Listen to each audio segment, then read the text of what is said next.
For us, farming is about stewardship.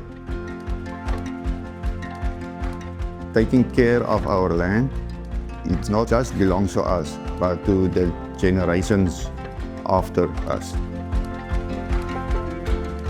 We've got 3 sons, Peter, David, and Nolly Jr. My second son passed away 7 years ago. Every day he is part of our journey on this farm in the citrus industry. We try to run this farm on values like integrity, honesty, stewardship, and always trust God in every decision we make. I remember very clearly the uncertainty in the early days. Market demand was new and there was no guarantee of success. I took a chance because I felt they were committed to the growers, and over the years, the leap of faith has grown into a solid long-term relationship.